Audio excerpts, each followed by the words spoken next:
రాష్ట్ర కేంద్ర కాంగ్రెస్ పార్టీ అధిష్టానం నేను అనుకున్నాను శ్రీనివాస్ గారు. ఓకే రామ్మోహన్ గారు, ఇంకొక మాట. ఇప్పుడు డిఎస్ అంటే మనం అప్పుడు చూసినాం తెలంగాణ కాంగ్రెస్లో, ఉమ్మడి ఆంధ్రప్రదేశ్లో వైఎస్ డిఎస్ ఈ ఇద్దరు కూడా అప్పుడు పార్టీకి రెండు కళ్ళు. సో మనకు తెలిసిందే, ఒకరు పార్టీ ప్రెసిడెంట్గా ఉంటే ఇంకొకరు పాదయాత్ర చేసి అధికారంలోకి తీసుకురావడానికి ఇద్దరు కూడా చేసిన కృషి కావచ్చు. అదే క్రమంలో డిఎస్ వారసుడు ఇప్పుడు ధర్మపురి సంజయ్ మనతో జూమ్లో ఉన్నారు. ఆయన కూడా రాజీనామా చేస్తానని కొంత వార్తలు వస్తున్నాయి నిన్న మొన్న. సో దీంట్లో ఓవరాల్గా ఆ డిఎస్ లెజెండరీ కావచ్చు, దాంట్లో ఆ వారసుడుగా ఆయన కాంగ్రెస్ పార్టీలో ఉండడం కావచ్చు. మరి కాంగ్రెస్ పార్టీ అధిష్టానము ఆయనకు కూడా మరి హామీ ఇచ్చింది, ఆ హామీ నెరవేర్చలేదు. సో దాంట్లో ఆయన ఇంట్లో ఒక ఇంట్లోనే ఇద్దరు అన్నదమ్ములు ఉంటే వాళ్ళ తమ్ముడు ధర్మపురి అరవింద్ బీజేపీ ఎంపీగా గెలవడం కావచ్చు. అదే క్రమంలో నిజామాబాద్లో కాంగ్రెస్ అభ్యర్థి ఓడిపోవడం కావచ్చు. అదే క్రమంలో సో దాంట్లో నిజామాబాదు ఎమ్మెల్యేగా కూడా బీజేపీకి సంబంధించిన వ్యక్తి గెలవడం కావచ్చు. సో ఓవరాల్గా ఇదంతా డిఎస్ వారసుడుగా ఆయన తండ్రి బాటలో నడుస్తున్నాడు, కాంగ్రెస్ పార్టీకి అండగా ఉంటున్నారు. మొన్న మున్సిపల్ ఎన్నికల్లో కూడా లాస్ట్ మినిట్లో ఆయన ఎంటర్ అయ్యాడు. సో అక్కడున్న ఏదైతే అరవింద్ చరిష్మాను అడ్డుకోగలిగాడు, అక్కడ మేయర్ పీఠాన్ని కాంగ్రెస్ ఖాతాలో వేయగలిగారు. సో ఇలాంటి వాళ్ళంతా కూడా కాంగ్రెస్ పార్టీ కోసం పనిచేస్తున్న తరుణంలో వాస్తవానికి డిఎస్ లెజెండరీ కావచ్చు, కాంగ్రెస్ పార్టీని నిజామాబాద్లో నిలపాలనే తపన ఉన్న వాళ్ళు కూడా ఇప్పుడు ఆయన కూడా రాజీనామా చేస్తాననే వార్తలు వస్తున్నాయి. దీని పట్ల ఏం చెప్తారు సార్? ఖచ్చితంగా ఇంత మొదలు చెప్పాను కదా, సంజయ్ గారి గురించి మాట్లాడే స్పష్టంగా. ఇప్పుడు డిఎస్ గారు కూడా 2 సార్లు ఉమ్మడి ఆంధ్రప్రదేశ్ లో అధికారంలో తీసుకురావడంతో పాటు ఆనాడు ఆంధ్ర ప్రాంతం కాంగ్రెస్ నాయకులు కూడా తట్టుకొని నిలబడ్డారు. ఈయనతో ఏమైందని అనుకున్నారు అన్నారు కదా. అటువంటిది ఆయన వారసుడిగా వీరు ఆవేదన వారే చెప్పాలి. నేను చెప్తే బాగుండదు, ఎందుకంటే కడుపు నచ్చినోడే మంది బెంగాలి.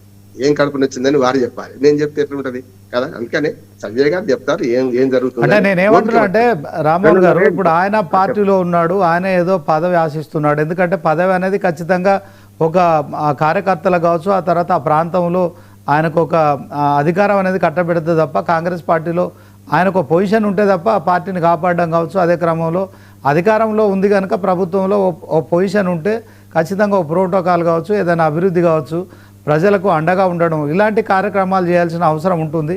నిజామాబాద్ టౌన్లో బీజేపీ ఎంపీ, అదే క్రమంలో అంటే నిజామాబాద్ జిల్లాలో ఒక ఎంపీ ఎమ్మెల్యే గెలవడం, సో దీంట్లో కాంగ్రెస్ వైఫల్యంగా చూడొచ్చు అంటారా? అట్లా చూడడం అవసరం లేదు. ఎందుకంటే ఇప్పుడు సంజయ్ గారికి ఎక్కడ అవకాశం ఇచ్చారు? మొన్న మున్సిపల్ ఎన్నికల్లో దిగేదాకా అవకాశం వేయలే కదా. నీ అవసరం ఉందనే కదా రావాల్సింది. నీ అవసరం ఉందని చెప్పాలి కదా పార్టీకి.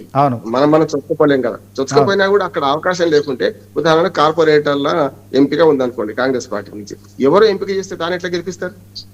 కష్టం కదా. అందుకని అప్పటికి తను లాస్ట్ మినిట్ దిగా కొంత పోరాడిండు, కొంత ప్రయత్నం చేసిండు. అట్లాంటిలేదు. నేను ఏమంటున్నానంటే రాజకీయాల్లో ఏ ఎన్నిక ఆ ఎన్నిక ప్రత్యేకం. రాజకీయాల్లో ఒకసారి వెనుకబడిపోయిన తర్వాత రాజకీయాల్లో మళ్ళీ ముందుకు రావద్దని ఏం లేదు, ఎప్పుడైనా రావచ్చు.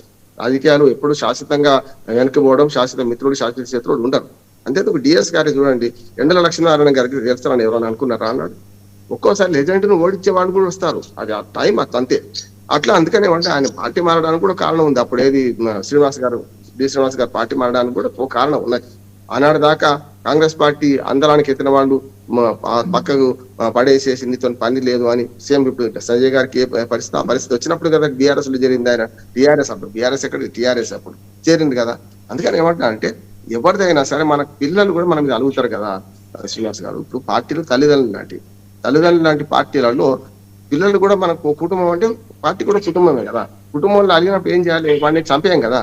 ఇప్పుడు పోరని బట్టి బండకు కొట్టరా అంటాం, కొడతామా? వద్దు బిడ్డకి ఇట్లా కాదు ఇట్లా అని చెప్తాం. అదే చెప్పాలి. స్వాంతన వచనాలు కూడా బాగా పనికొస్తాయి ఒక్కోసారి. నేను పదవి ఇవ్వకపోయినా సరే, ఇప్పుడు మన ఇంటికి ఎవరైనా వచ్చింది అనుకో శ్రీనివాస్, తిన్నావా బిడ్డ అని అడిగినాం అనుకోండి, పెట్టినంత బరాబరే. తిన్నావా అంటే చాలు, ఏం తినొచ్చిన సార్ అంటాడు కదా. నేనేమంటా అంటే ఇవి అట్లా ఉండాలి. ఇప్పుడు లౌక్యం ఎట్లా ఉండాలంటే పార్టీ కూడా అందరినీ సబ్కా మెల్ల అందరినీ కలుపుకొని పోయే పరిస్థితి రావాలి. కానీ నువ్వేమైనా చేసుకో, నీ అసంతృప్తి అట్లే ఉండేనంటే పెరుగుతుంది కదా. ఇప్పుడు స్ప్రింగ్ ఎంత కిందికి వస్తుంటే పైకి లేస్తుంది. ఎప్పుడైనా సరే ఏదైనా ఒక కాంగ్రెస్ పార్టీ అంటలేదు, ఏ పార్టీలోనే అంతే అంటున్నాను. కనుక మొదటి నుంచి కట్టర్గా కాంగ్రెస్ వాదులుగా ఉన్నవాళ్ళు, ఏ పార్టీ కంటే ఆ పార్టీకి ఒబిడియంట్ ఉన్న వాళ్ళు పదవుల కంటే వాళ్ళకు మంచి మాట, వాళ్ళు మీతో మేము ఉన్నాం, మాతో మీరు ఉండండి, అంటే కష్టకాలంలో నాతో ఉన్నప్పుడు లెక్క కాదు. నిజమైన మిత్రుడు కష్టకాలంలో ఉన్నవాడు. మరి వాళ్ళు కష్టకాలంలో ఉన్నట్టు కదా 10 ఏళ్ల నుంచి కాంగ్రెస్ పార్టీలో సంజయ్ గారు కానీ, మన జీవన్ రెడ్డి గారు కానీ, నేను చెప్పిన చాలా మంది ఉన్నారు కదా. మరి వాళ్ళని ఇప్పుడు మీకు సుఖం వచ్చిన తర్వాత అందులో వాటా అంటే అవినీతిలో వాటా అంటలేం, కనీసం మర్యాదలో వాటా అయితే ఉండనా ఉండొద్దా, అధికార పార్టీకి చెందిన వ్యక్తిని అనే మాట ఉండనా ఉండొద్దా అంటున్నాను నేను. దానివల్ల మీరు అవినీతి చేస్తున్నారు, నాకేమన్నా వాటా వస్తుందా అంటే అది వేరు, అది కాదు కదా. కొందరు మంత్రి పదవుల కోసమే మాట్లాడుతున్నారు, వాళ్ళ గురించి నేను మాట్లాడాను. ఇది అట్లా కాదు కదా. ఉన్న మంత్రి పదవులు అవి ఉన్నవానికే దిక్కు లేదు. ఇప్పుడు అజరుద్దీన్ మంత్రి పదవి ఉన్నట్ట పోయినట్ట 30వ తారీఖు పోవాలి, ఇప్పుడు దాకా దిక్కు దేశ లేదు. అంటే కాంగ్రెస్ పార్టీ మొదటి నుంచి కూడా ఏంటంటే, మీకు ఒక చిన్న ఉదాహరణ చెప్తాను. ఆకలికి అన్నము వేదనకు ఔషధం అంటాం. ఆకలైన వానికి అన్నం పెడితే నీ కడుపు చల్లగుండా బిడ్డ మంచిగా చేసినావా అని అంటాడు. బాగా తినొచ్చిన వానికి పెడితే మీరు కవరం పెట్టి పెట్టినవరా అంటారు కదా. అట్లానే వేదనకు ఔషధం అన్నారు. జీడి కాల్చి పెడితే పుండు, నొప్పి ఉన్న కాడ జీడి పెడితే పుండు బాగుంటుంది, నొప్పి ఏం కాదు. నొప్పి లేని కానీ జీడి పెడితే ఏమవుతుంది, పుండు అవుతుంది కదా. ఇప్పుడు కాంగ్రెస్ పార్టీ మొదటి నుంచి ఏంటంటే, వాడు పునారిలు పోవాలి, పనికి రాకుండా కావాలి, వాడు ఆవేదన చెందాలి, చివరికి చిటికినాలు అందిస్తారు. ఆ చిటికినాలు పెట్టుకుని అమ్మ చల్లగా నీ కడుపు చల్లగా ఉండ వచ్చినామని. ఇప్పుడు రైతు భరోసా, రైతు బంధు కదా చూస్తున్నాం కదా. మూడు విడతలు, 2 విడతలు ఎగ్గొట్టి 3వ విడతల 3,000 కోట్లు ఏంగానే రైతులందరూ ఎకరానికి అయితే వచ్చిందిరా అనుకున్నారు. ఇంతే, ఎండబెట్టి అన్నం పెడితే అది కడుపు చల్లగా ఉండ అంటారు. ఇది అంతే అంటున్నాను. ఇవాళ పార్టీ కార్యకర్తలు అశ్రద్ధ చేస్తే ఇవాళ కాకుండా రేపు కాకుండా ఎల్లుండి మంచి వచ్చాడు. పదవులే కాదు, గౌరవం వస్తుందని ఉన్న వాళ్ళు 28 నెలల తర్వాత తిరగబడుతున్నారు. దీన్ని అర్థం చేసుకోకపోతే ప్రమాద గంటికలు ఇప్పటికే మోగినాయి. అర్థం చేసుకోలేకపోతే పార్టీ నష్టపోతే, పార్టీ నష్టపోతే అంతే కదా. అంత సమిష్టి కుటుంబం కదా పార్టీలో ఉన్న వాళ్ళందరూ, అందరు నష్టపోతారు కదా. ఇప్పుడు ఇల్లు కాలుతుంటే అందరం ఏం చేయాలి, నీళ్లు పోసే ప్రయత్నం చేయాలి. ఆ నీళ్లు పోసే ప్రయత్నం చేసిన వాడిని కూడా నేను పో, నీళ్లు పోయకు నువ్వు అని అంటే, నేను కాలినా సరే అంటే ఎవడేం చేస్తాడు, జరుగుతుంది. అదే అంటున్నాను.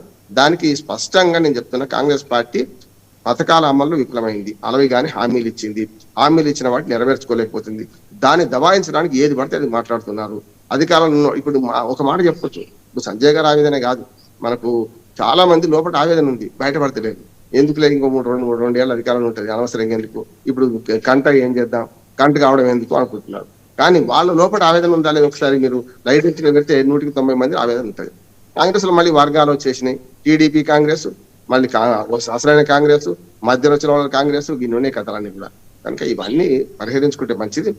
కుటుంబం అన్నప్పుడు చాలా ఉంటాయి, కాదంటలేదు. అందరు రేవంత్ రెడ్డి మొత్తం తప్పు చేస్తున్నట్లేదు. కుటుంబం అన్నప్పుడు ఈ కొడుకు బిడ్డ అందరినీ సవరించుకొని పోవాలి, అట్లా కార్యకర్తలు కూడా సవరించుకొని పోవాలి. అందుకనే ఒక సినిమాలో రావు రమేష్ అంటాడు, అరే శత్రువులు ఎక్కడనే ఉండర్రా, మన కుటుంబంలో తల్లులు, చెల్లెళ్ళు, అన్నలు, తమ్ముళ్ళు రూపంలో వస్తారు అని అంటాడు. మరి అటువంటి వాళ్ళని కలుపుకుపోయినట్టే కదా మీకు కుటుంబం బాగుపడేది. అది చేస్తే మంచిదని నేను. Okay, thank you sir. ఒక చిన్న బ్రేక్ తీసుకుందాం. బ్రేక్ తర్వాత మరి ధర్మపురి సంజయ్ గారు మనసులో